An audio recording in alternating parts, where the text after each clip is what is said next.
Bom dia, boa tarde, boa noite. Andréa Batista com vocês aqui no Pod Esporte. E o convidado de hoje é uma pessoa que é referência no futevôlei nacional, que dirá internacional, o meu amigo Diego Martins. Diego, seja muito bem-vindo aqui no Pod Esporte. Agradeço a oportunidade de estar aqui para falar um pouquinho do meu trabalho, um pouquinho desse tema tão importante que é a saúde mental dos atletas. É um prazer estar aqui com você e tomara que seja uma boa conversa para todos aí. Ai, com certeza. Olha, quero você entregando tudo, hein? Aqui sobre futevôlei. E aí, já vamos começar assim, quer dizer que você foi eleito o melhor técnico de futevôlei do Brasil em 2023, é isso mesmo? Sim, do futevôlei feminino, sim. Ah, e como é que foi isso para você? As principais competições, elas são representadas por uma liga, né? A LBF. E dentro dessa liga, eu com a Natália e Vanessa, que são as minhas duas atletas, a gente venceu todas as etapas de 2023. Todas? Todas. Diego, você vai contar esse segredo aqui, hein? A gente venceu todas as etapas e aí no final do mês tem a premiação, no final do ano, depois da última etapa, em dezembro, tem uma premiação lá do melhor atleta, melhor treinador, tudo, e aí eu fui premiado aí com esse troféu, muito importante para mim, para minha carreira.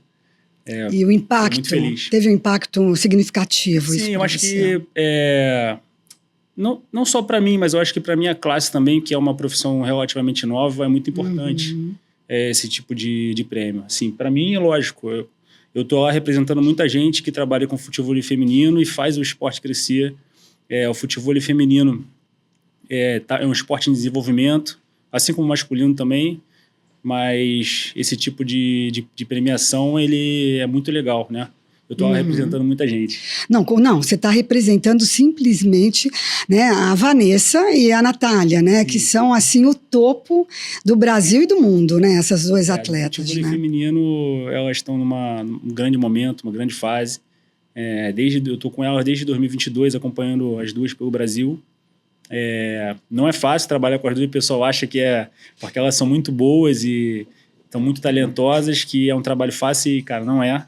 O meu dia a dia com elas é muito duro, muito Como assim? Muito trabalho. Que sentido, assim? Elas exigem muito de você eu acho como que técnico? Como que é isso? A exigência é uma exigência grande, tanto para que eu mantenha elas motivadas, para que eu mantenha elas focadas no que a gente precisa fazer, não só para vencer competições, porque eu deixo bem claro para elas que elas duas podem deixar o nome assim muito gravado na história do futevôlei como uma dupla feminina que venceu por muitos e muitos anos, assim, uma dupla a ser batida num momento grande da história do futevôlei, um momento importante assim para o crescimento do esporte. Então eu tenho que deixar isso sempre bem claro para elas, independente se elas ganharam 3, 4 competições seguidas, eu tenho que manter elas no foco, manter elas motivadas e não é fácil, não é fácil. Bacana você estar falando isso, né? Porque o técnico hoje, né, ele tem a parte ali do desenvolvimento físico, estratégico, tático, e tem também a parte mental, né, Diego?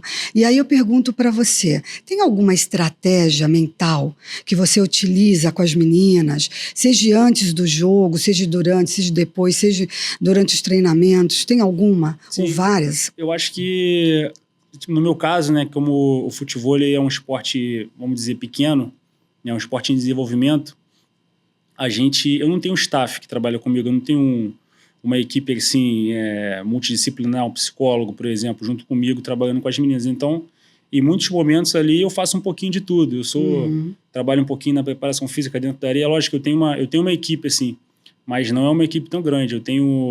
Cada menina tem seu preparador físico, a gente tem um CT, agora a gente está com um grupo de performance, tem outros atletas também envolvidos.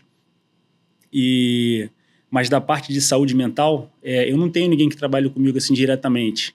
Então, em muitos momentos, eu tenho que saber ouvir as meninas, entender o que está passando na cabeça delas naquele momento, se elas estão tendo atrito entre elas duas, porque a dupla é como se fosse um relacionamento. Sem dúvida. Então, muitas vezes eu estou ali no meio para remediar algumas situações que acontecem, porque é muito normal, assim, no esporte de dupla, no esporte de esporte coletivo, e o esporte em dupla também é a mesma coisa, tem muito relacionamento humano, né?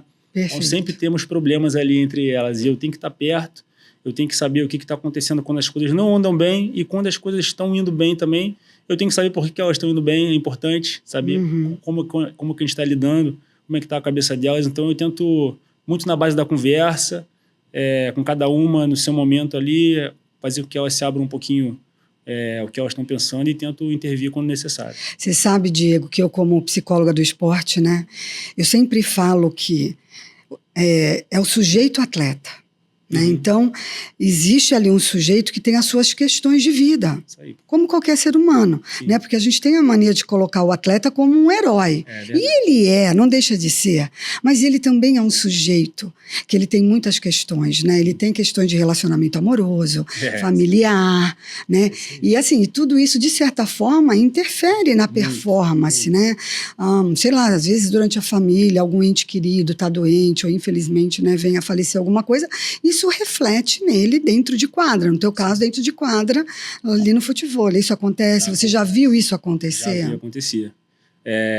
Vou dar um exemplo aqui. Término de relacionamento. A pessoa está namorando e terminou um relacionamento. Cara, isso interfere no dia a dia dela, na alegria dela em trabalhar, na alegria em treinar. Eu acho que um problema familiar, um ente que faleceu, ou algum problema na família, problema financeiro. Normalmente também o atleta de futebol, muitos deles não fazem só o futebol, né? Cada um tem... uns dão aula de futebol e outros têm outra profissão complementar, né? Porque é difícil viver só do futebol para que todos consigam fazer isso, todos os atletas é difícil. Então, assim, tudo que o extra esporte aí na vida deles implica na performance, tudo. Bacana você trazer esse ponto, né, Diego, que eles ficam também preocupados com o financeiro, né? Sim. O financeiro é uma área da vida muito importante. O futebol, a gente ele ainda não é um esporte olímpico, não é isso? Isso, não é. Não é. E eu queria saber de você, como que está o futebol no Brasil? Existe, por exemplo, um movimento para fazer do futebol um esporte olímpico ou não? Me fala um pouquinho sobre isso. Existe um movimento grande, um desejo grande dos envolvidos para que um dia seja, né?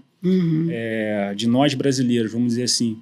Mas a gente ainda está engatinhando para que isso aconteça. A gente está distante, assim, em alguns fatores que precisam primeiro se ajustar para que a gente venha ser um dia um esporte olímpico. Eu acho que a nossa federação, a gente tem uma briga muito grande entre as federações, entre a Federação Brasileira, né? Que de um tempo para cá a gente não tem mais uma confederação brasileira de futebol, então é uma outra liga que tomou conta, então tem as principais competições passando por essa liga, e aí tem outras competições paralelas, então o cenário, principalmente em 2024, o cenário ficou muito aberto. Alguns atletas jogam umas competições, outros atletas disputam outras. Isso, em vez de ajudar o nosso crescimento, isso atrapalha bastante. Né? E fora que eu acho que tem que ser mais difundido também pelo mundo. Eu acho que para ser olímpico, o esporte tem que ser praticado em um mínimo de países. Eu acho que, você tem ideia assim, de quais países hoje praticam o futebol como o Brasil? Porque o Brasil é uma paixão, né? Uma paixão nacional. Tem, vamos dizer, Portugal, Paraguai, Israel... São bons lugares assim que praticam um bom futebol, até quando tem os campeonatos mundiais, assim, que eu já tive presente em alguns com as meninas. Esses são os países que estão mais próximos do nosso nível do futebol. O Paraguai, que eles têm um esporte parecido com o nosso, que é o chamado pique-vôlei, né? Eles jogam na terra batida, assim, é bem legal. Mas aí eles têm uma base legal pro futebol por causa desse esporte que eles praticam lá.